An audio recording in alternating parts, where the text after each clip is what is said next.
Hey, we're live on Brunch with Brian. Today, your home investing live stream where you learn lots of valuable tips and information about being successful in real estate and in life. And so today, I wanted to talk about presentations, and this is what we're going to cover on our amazing Teaching Tuesdays call today. So you're going to hear us later on Teaching Tuesdays, and we're going to talk about presentations. Okay, I was reading a book recently called Life is a Series of Presentations. And really, every little communication event you have in your day could be considered a little mini presentation. So I want you guys to be aware, what are your main presentation points, your main touch points with sellers and buyers? It's basically a three-step process. There's an opening call where you make your first contact with the person. Sometimes, hopefully, they're calling you from some marketing. That's going to be obviously a more hot lead. But you might be reaching out to them. You are one of your people. Or you might have a FSBO caller or a VA, virtual assistant, calling people. So that's a presentation. How they come off, how they represent you is very important. Represent, present. It's the same word. It's the same base word. So I want you guys being aware of how you're presenting your presentations to the customers. And that's what gets you the deal or not. What you say, how you say it. That's why we always focus so much on scripts. That first contact is almost always over the phone. So it's going to be, they're not going to see you. And basically it's all the words coming out of your mouth, what you say and how you say them, that makes this presentation work or not work. And so a lot of you, before you met us, didn't have good scripts or any scripts, and you were just kind of winging it. And so that obviously affects your presentation. Your presentation, the main thing is having the right words. So if you got the right scripts, then let's look at some of the other aspects of a presentation. When you're calling people on the phone, it's your voice. It's not just what you say, it's how you say it. And it's simple things like, can they hear you? Can you understand them? Do they speak English? Is the connection good? That's more and more a problem these days with cell phones. You're getting dropout. They can't hear you, or it's dropping out. So just getting a good connection.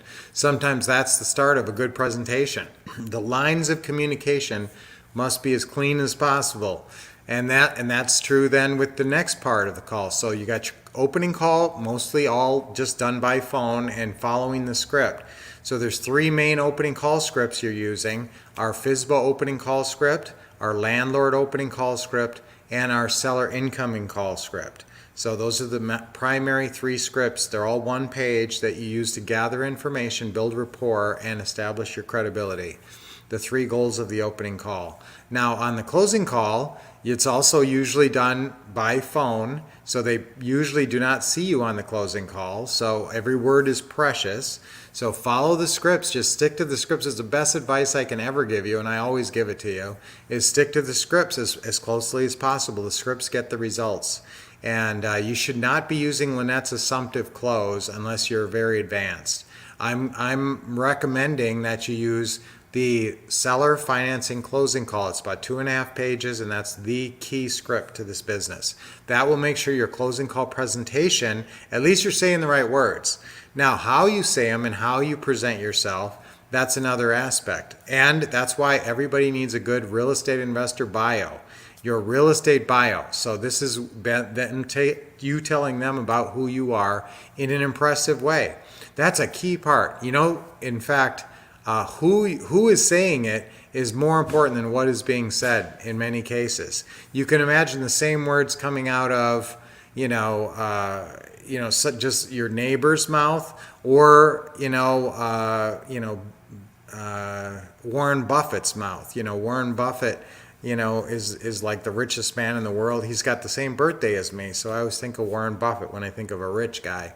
So you think of, like, if Warren Buffett's telling you this, or if your neighbor's telling you this, it's obviously who is saying it. So that's why your credibility, who is saying it, you have to tell them who you are, because they don't know. They only know who you, all they know about you is what you tell them. And so that's why that bio is just absolutely vital. And otherwise, you're just some voice on the phone. That's a crucial part. Who is saying it, who you are, is a crucial part of every presentation. Now, when you get to the deal meeting, now we have a visual component to the presentation. So that's where you have to be conscious of your background, what you're wearing, how you're dressed. Now it's a whole new thing. That's for virtuals, and in-person deal meetings, obviously your car, what your car looks like. That's the first part of your presentation. You know, you don't think about that necessarily, but your car pulling up in front of their house as they're looking out the window, that's the first part of your presentation. Is it helping you or hurting you? You don't have to have some big fancy car. You just have to have a nice clean car. You're not pretending to be some big, real estate wheeler dealer. So, but that's a part of your presentation. How you walk up the driveway, what you're holding, and you're holding a nice professional looking portfolio with the manila folder inside of it, which is your deal folder with all the paperwork that they need to sign. Mostly just a purchase and sale agreement and an authorization to release information. So that's your presentation starts when you pull up in your car. You think it doesn't start till you knock on the door. But then when you greet them, how do you greet them? Big smile. Hi, great to meet you. I'm Brian, and here's my card. So you should have your card right ready when you're making that presentation, that first opening presentation. How their first impression of you is so important. If their first impression of you is, oh, this is a professional person who looks friendly, that's great. But if they think, well, what is that? What's going on here? That's because you're not doing your presentation. You're not conscious of all the aspects and your visual aspects, how you dress, how you do your makeup and your hair and all that, and your beard. If you guys have a beard or mustache, make sure it's trimmed really nice. There's nothing that will kill your credibility like a shaggy old beard. Makes you look like a bum. So, nice. If you do wear a beard or mustache, nice, trimmed, clean, professional. Professional is the number one thing. In a presentation, write down those two words, presentation and professional. Those two go together. When you do a professional presentation, you get results. When you do an unprofessional presentation, you don't get results. So that visit in the house is probably what you think of as a presentation more so. But that opening call and closing call those are presentations too.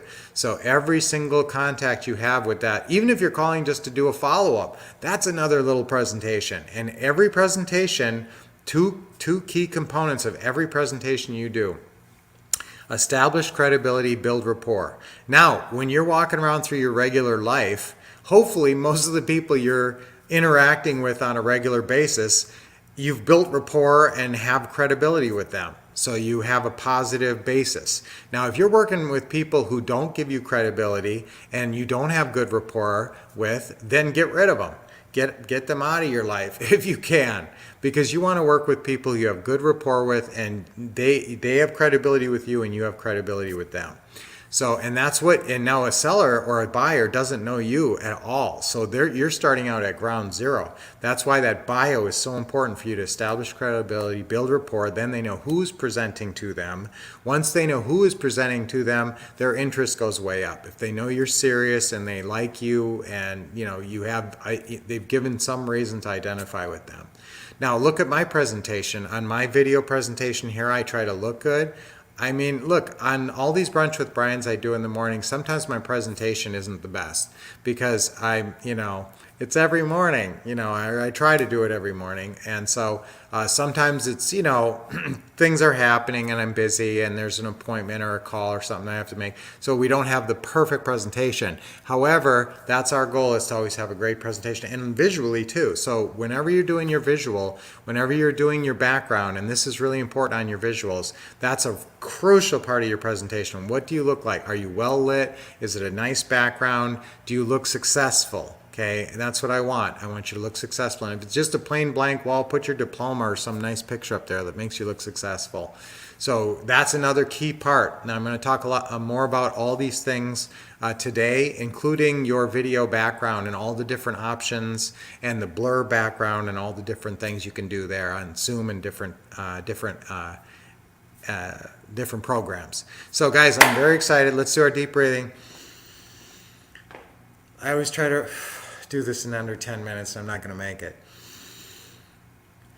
And I am great at presenting. That's our affirmation for today. I am great at presenting.